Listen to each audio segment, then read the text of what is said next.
everybody. Welcome to today's 1 million by 1 million Rendezvous. Today we have something very special for you. We are announcing the partnership between 1 million by 1 million and Blackboard for social good startups. So we'll start today off with a conversation with Rose and Rachel from Blackboard discussing the partnership. Well, let me actually let you do the introductions, Ross. Talk about yourselves as well as about Blackboard, and let's get our audience up to speed about what's happening here. Something really interesting is cooking. Sure. I'm Ross Lemieux. This is Rachel Hutchison. We're live from BBCon, which is Blackboard's big annual conference and our premier tech gathering for social good. It's about 2,000, 2,500 people. Oh, no, Ross, we have almost 4,000. Almost 4,000. Yeah, like at least 3,600. You just lost like 1,000. It's really big. Getting that info. Yeah, really big. People here, and Rachel is literally just came off its main stage for the closing. So, and you've already announced the challenge there. We did that yesterday. It was great. It was so well received. Yeah, so we've got a lot of interest already. Rachel, do you want to give a little background on who you are? Yeah, sure. So I'm Rachel Hutchison. It's really great to be with you today. I lead Blackboard's corporate social responsibility and sustainability. So all the ways that we seek to give back as a company. So I've been with the company a really long time, almost 28 years since we started with, I think there were about 100 people when I started. So it was very small, very entrepreneurial. And then I've gotten to see that journey as we've grown up and gotten outside investment and gone public. But I still very much remember those early days. And we talk about how we power an ecosystem of good through what we do as a company. And my job is really to make sure that we really show up as an active participant in that ecosystem. And I do think that I have the best job in the world. I also have your background a little bit as well. You are an entrepreneur. Yeah. So my name is Roz again. I wear a few different hats at Blackboard. I run our internal incubation team called Blackboard Labs.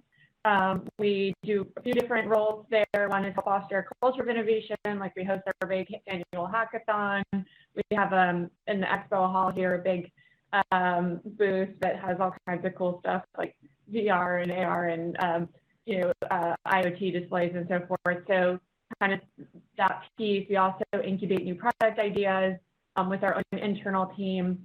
I also manage our developer platform portfolio, so the infrastructure on which external partners, including startups and social good space, can build tools and services around for Blackboard customers, shared customers. And then now we're launching this startup piece so that we can support social good startups that want to work with Blackboard and expand the tools that are available to our awesome customers. Fantastic. Well, it's also a very exciting week when we are launching this. You must have seen in the media that three economists actually have won the Nobel Prize for Economics for working in poverty alleviation, and two of them I actually know personally, Abhijit Banerjee and Esther Duflo at MIT, and their work is really interesting and inspiring. I've been following their work for a decade almost now, and they're measuring, poverty alleviation policies and measures around the world and making it more scientific. So it's so exciting, and it's such a great week to launch this alongside that announcement. So talk about Blackboard a little bit. What is the company all about? You have more than 2,000 customers in the social goods space. So let's understand a bit better about Blackboard, the company. Yeah, and just to clarify the numbers, we have 4,000 physically here in the building with us. Yeah. Wow. We have tens of thousands. Yeah. So I think that right now we have about 45,000 customers. And they really span that ecosystem. So we work with individuals. So those would be individual people who are taking causes in their own hands, and they're going out and they're doing either crowd fundraising for a charity or crowdfunding campaigns. We work with nonprofit organizations, and that ranges the spectrum from higher education, K-12, healthcare, any kind of nonprofit you can think of, including churches. So really rich array of organizations there that touch all the lots of arts and culture organizations as well, right? Yeah, art and cultural, all different kinds of organizations. The third group is funders, so foundations, corporate, family, private, or community foundations, which are a different kind of nonprofit focused on grant making. And then the fourth is actual corporate, so corporates like PwC, IBM, Adidas, organizations that are using our technology specifically designed for them in their workplace as an engagement tool for their people. And it does things like helps them get involved in volunteerism, helps them get their matching gifts, it gives them a channel to give to causes. And we actually just implemented that system ourselves about a month and a half ago. So it's all those different kinds of organizations with tools that are specialized for them. Very cool. So I'm sorry. Go on. I just wanted to say also, so we've been around for nigh on three decades or so. Yeah. Kind of grew up, a lot of folks knew us for fundraising software. Yeah. Rachel's Edge is a pretty familiar name in our space, but we've grown over the time. We have software that includes CRM, marketing. Rachel mentioned the corporate social responsibility software, school management, grant making, financial management. It goes on and on, all kind of packaged up into those vertical solutions that are really sort of specific to the needs of those different verticals. You know, what I also find very cool about Blackbaud is that you're in Charleston, South Carolina. You know, one of the things that always motivated me in working with 1 Million by 1 Million is we work with entrepreneurs all around the world, and here you have a great case study of a successful entrepreneurial journey across 3 decades from Charleston, South Carolina, where you have built a very sizable company that has gone public and been successful as a public company. So that's also something that inspires me personally. Yeah, it's been a wonderful privilege to be a part of that journey. The company was actually founded in 1981 in New York in the Long Island area, and that was just a very expensive, difficult place for a startup. And, people couldn't afford to live anywhere near the office.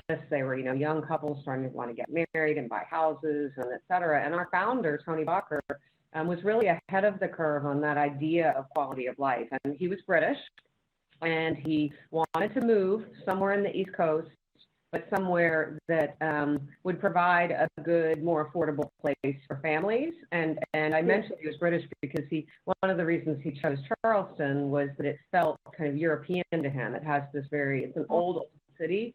It's one of the oldest cities in America. And so he chose it and really put our roots there. And then from there, he ran us for the first 18 years. We got that outside investment, and we went public, and it's been so fascinating just to watch how we've evolved as an organization, but keeping what we now call social good, because that wasn't a term in the 80s, but it puts us at the heart of what we do.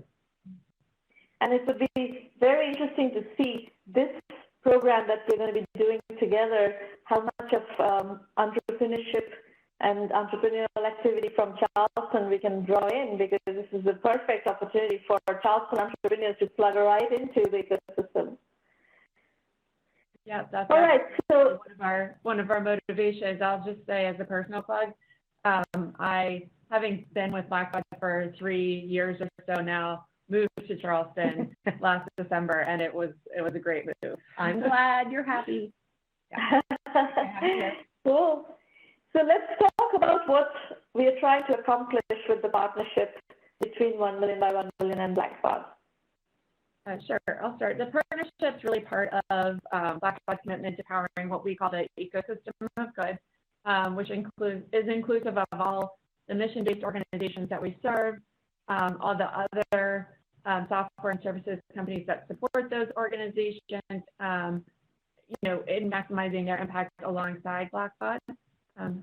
Yeah, so I'm really excited about this because as a corporate social responsibility professional and someone who's really interested in sustainability responsibility. We have our second social responsibility report coming out actually next week, which really focuses on all the ways we give back. I'm not just focused on the traditional giving and volunteering. I'm really also motivated to talk about and amplify the things that we do around tech for good, the way we operate and make good decisions as a social good company. So this is a great example of not just expanding products that are available, but expanding that ecosystem and investing in helping smaller entities and entrepreneurs who might not be able to do this on their own, leverage that. And it's such an investment and win for everyone because our customers win and there's more goodness out there. And particularly, in looking for diversity in the applications and people we fund, that's also going to help us invest in diverse communities. Yeah, I'll say for me, a big piece of this is about driving innovation in our space. I am also an entrepreneur. Sramana, you sort of hinted at this at the beginning. My path to Blackbaud was through acquisition. I had been in the nonprofit space or grassroots organizing, ran a nonprofit for a little bit, which is a training institute, started a digital agency, and then a software company called Attentively, which is now Blackbaud company. So that's how I came in to be part of this organization. And I just see a lot of other companies that are like Attentively was a few years ago, startups that are doing something different, innovative, pushing the envelope that really add value in a different way than Blackbaud's really thinking about doing right now. And so I wanted to create a pathway to support those organizations and a pathway for Blackbaud to partner with them. Mm-hmm. In case you haven't sort of picked it up from our description, Blackbaud's kind of a 100-pound gorilla in our space. So we do invest a huge amount in R&D. We're always innovating. And my team, Blackbaud Labs, helps drive some of the exploration of disruptive technologies. But at the end of the day, there's thousands of startups out there that are looking to serve our same customer base. And, frankly, in some ways, they're more nimble. They bring diversity of thought that no one company could do no matter how big we were. Mm-hmm. So the way for us to be of service to our customers and to the social good ecosystem is not to try to do everything ourselves, because that's just not possible, but also to serve as a platform for social good innovation and support those startups to ensure that they have success to build the solutions that are going to drive those delightful and really impactful experience for our shared customer base. Let's talk a bit about what types of customers are we looking for this Blackbaud 1 million by 1 million challenge.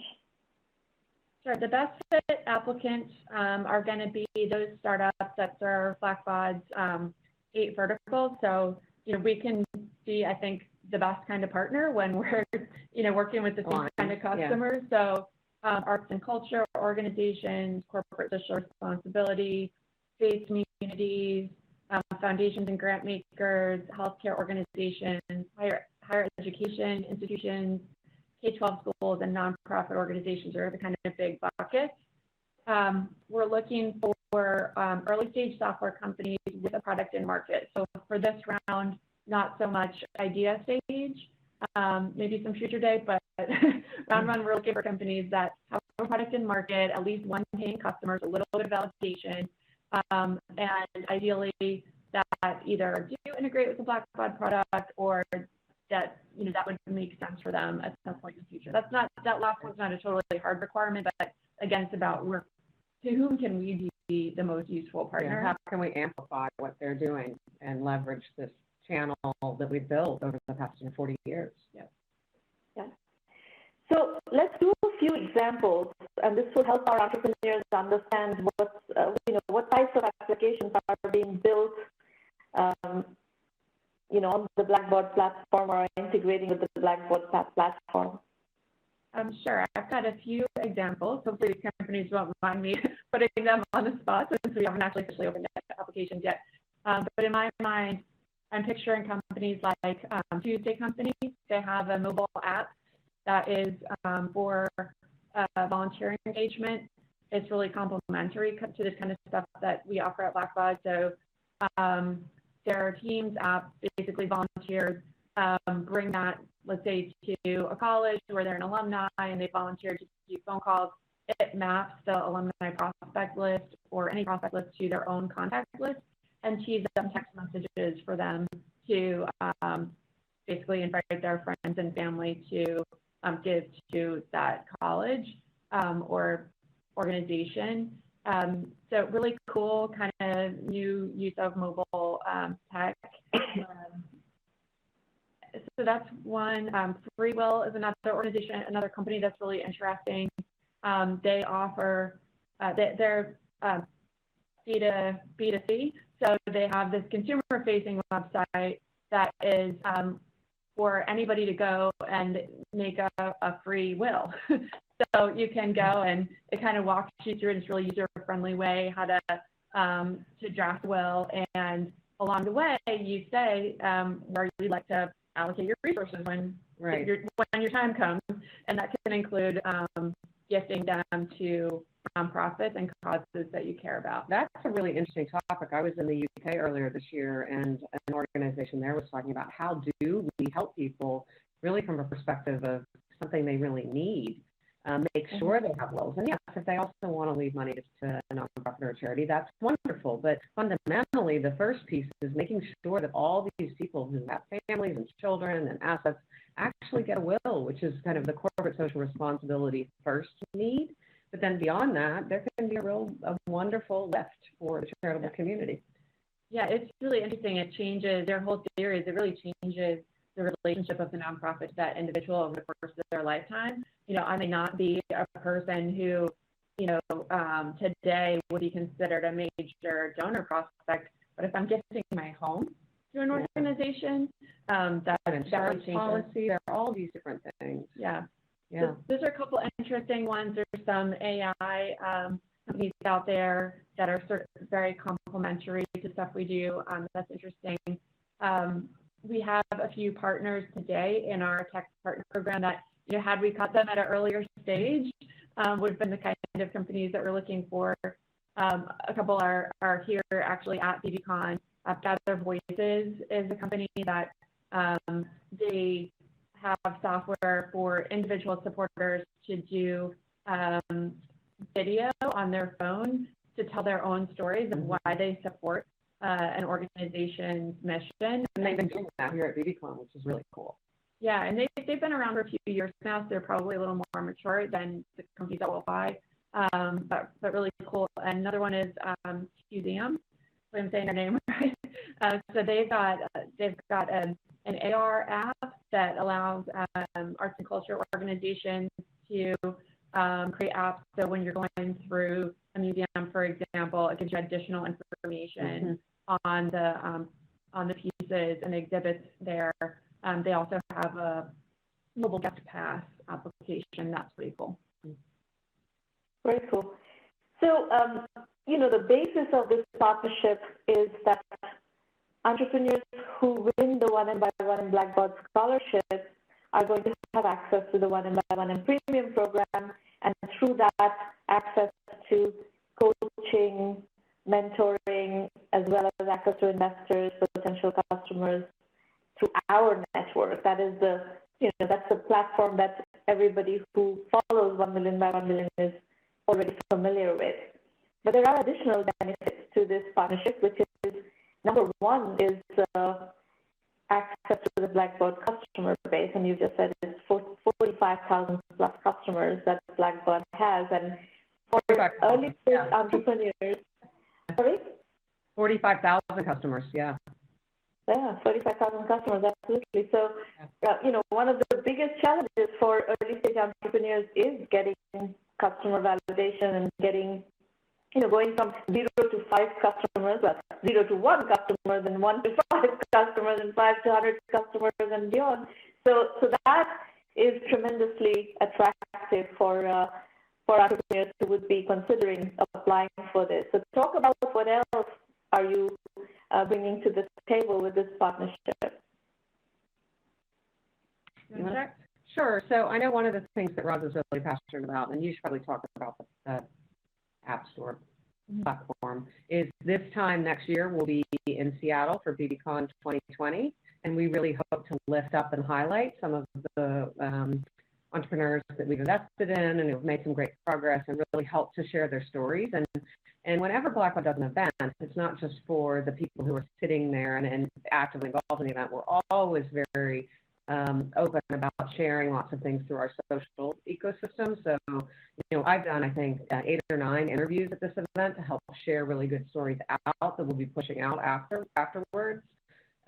So we do that, and then we also do lots of targeted things depending on, so Ross mentioned some applications that are very specific to certain kinds of organizations, and so they don't need to reach our full customer base. They want to reach a targeted group, and we have a full array of different events that are led by our global marketing team that might just be for faith communities or just for healthcare or just for higher ed, and so it's easy for us to kind of map someone into the right place, both through BBCon 2020, where we want to definitely lift up some specific stories and celebrate what we've accomplished, but also through these hundreds of things that we do throughout the year, both in person, but also through virtual activity.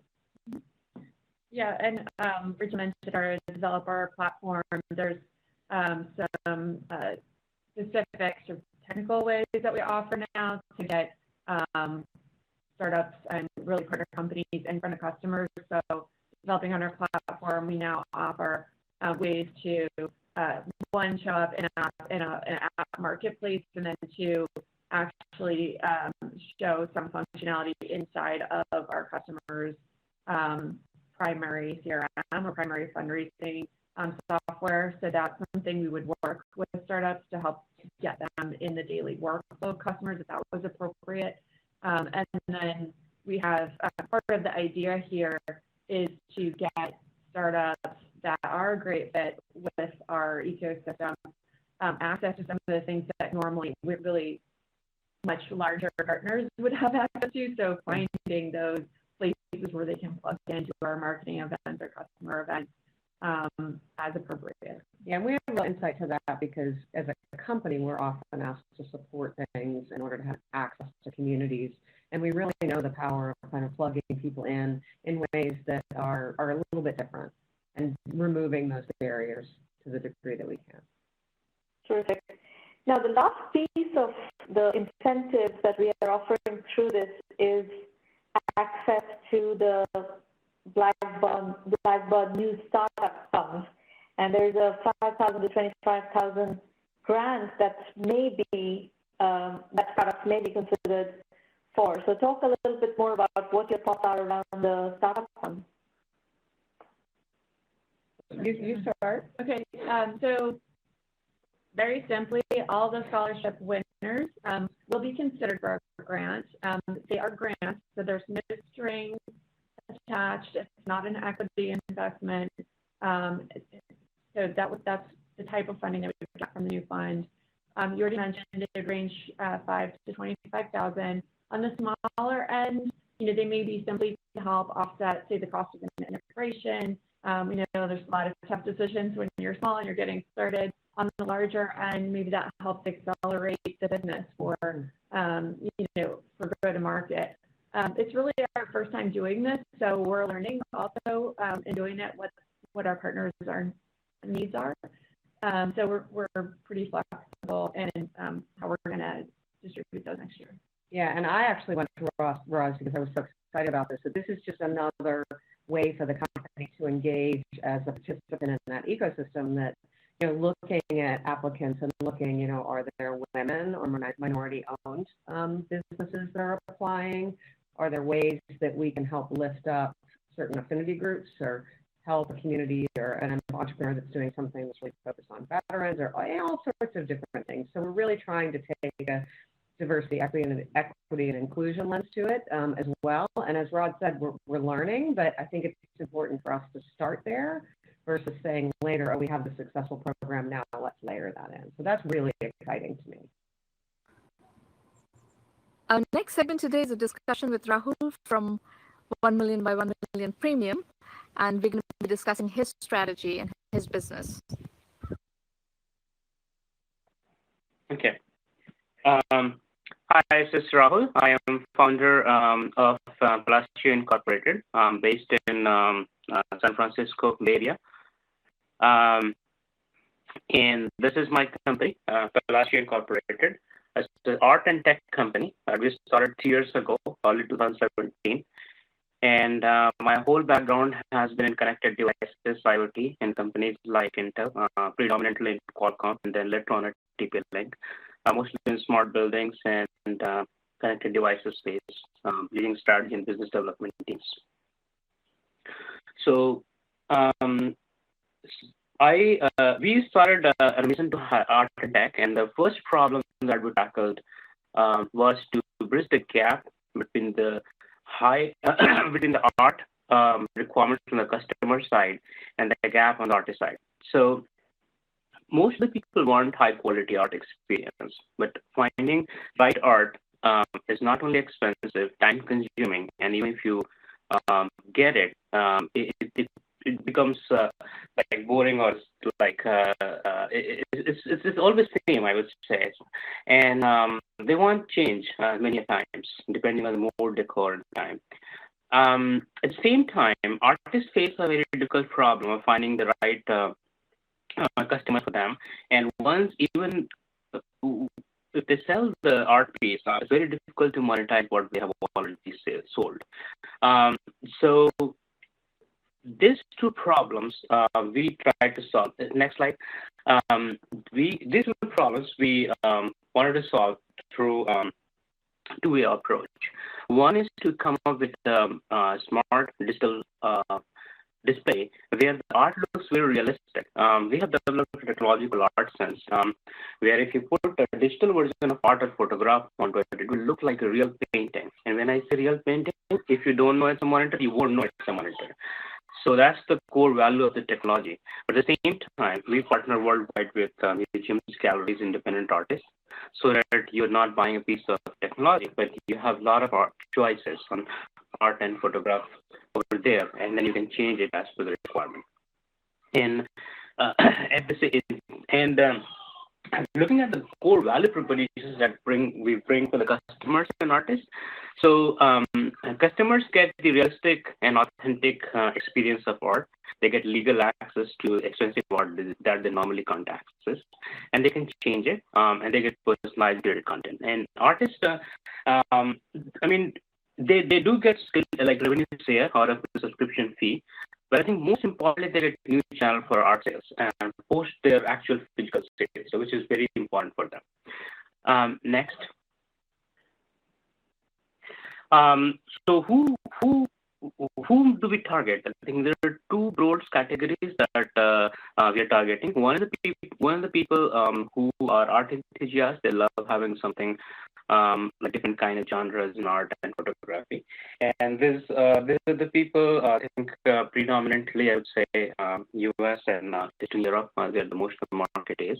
And here the level of interest is very high. They're aware, they know what they're doing. And then the other one is the upcoming new segment, which is more of a people who are into new kind of cool gadgets. And these are the people with a lot of money. They may or may not be exposed to art, but they love the idea and they go for it. Next. So go-to-market strategy depends which market we are trying, because this being a product that goes both in home and enterprise segment. For home, it's I think direct sales plus some different B2B to B2C strategies that we are trying. And for enterprise, it depends. It's huge. Right now, we are focusing on hotel market, particularly, where we are partnering with the companies who are in the smart hotel segment. Particularly, one partnership with DigiValley is very fruitful for us. So, segment specific, and it's also the geo-specific partnership that we are trying to do, because it depends which segment and which area we're targeting.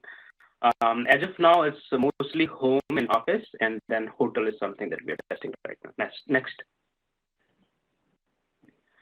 From Traxon perspective, we have little less than $500,000 of sales already. And most of this like pre-sales, but right now it's we have started shipping the product, and then we can fulfill the product in real time.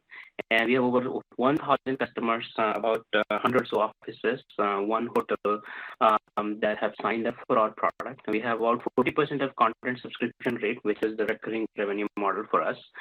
From a content perspective, we have over 500 artists and organizations who have signed up our platform. And many leading organizations like Jane Goodall and Kudemi are part of our content contributing organization list. We have been featured by some of the top publications in the US and Europe.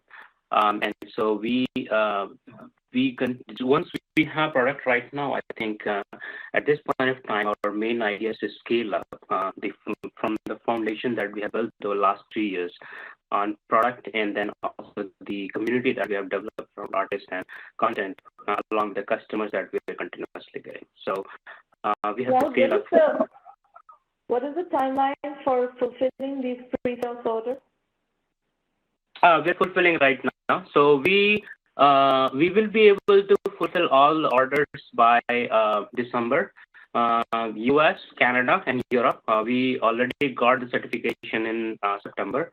So that was the bottleneck we had actually, because we need to have the wireless certification for all the markets. And now we got the certification. We have the first shipment coming in October 25th here. And then we'll have second shipment coming in December 10th. And between these two shipments, we will be able to fulfill all the orders, no problem. Okay, got it. And we'll have inventory. Yeah. Go ahead. The other question that comes to my mind is last time we talked, you were leaning towards going kind of full blast into the enterprise segment, whether it's hotel or offices or hospitals. What is the current status of that strategy? So we have picked the hotel because just to focus on one segment and prove it.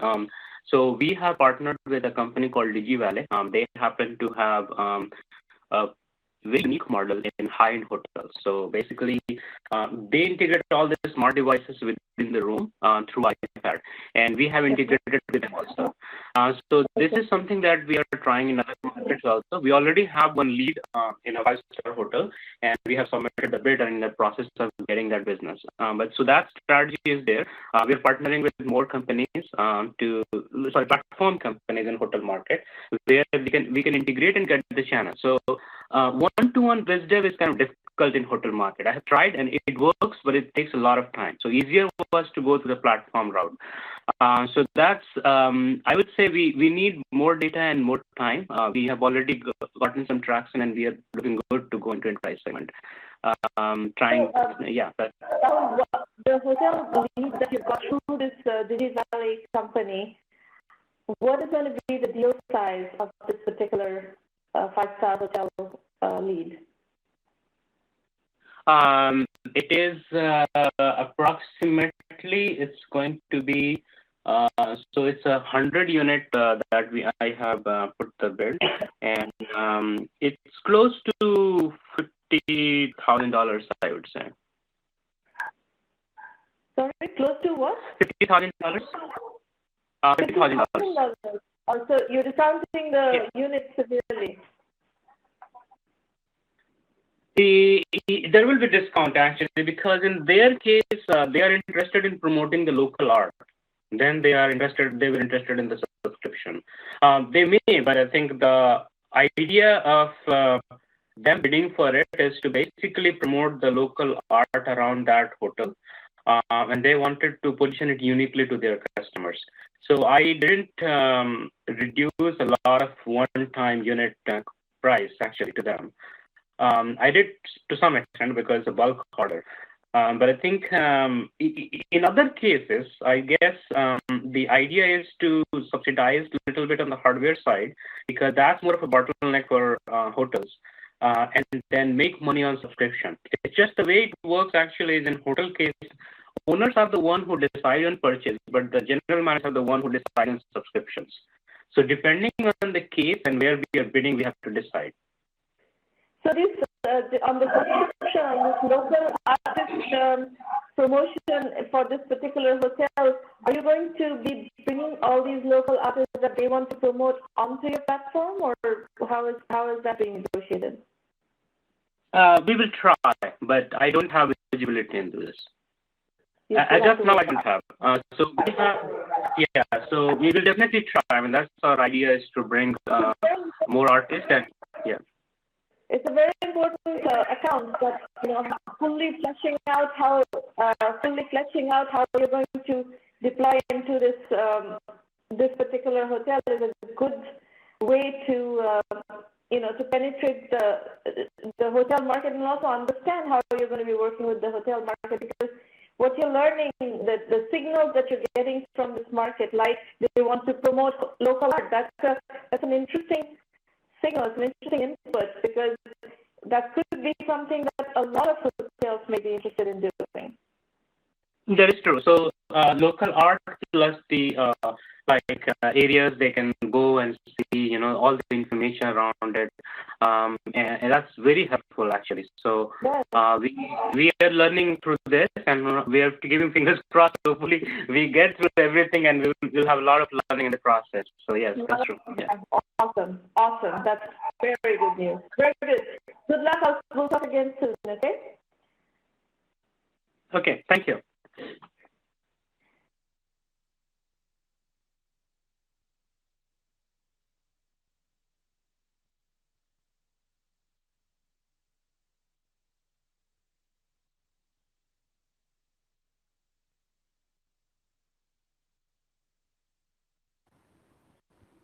That's all for today. We will see you next week, same time, 8 a.m. Pacific on Tuesday. And in the meantime, please come to our roundtable. Go to the website, 1mby1m.com, and go to the free public roundtable. And if you want to bring me your business to strategize on with you, please do come register, and I will be looking forward to speaking with you about your business strategy.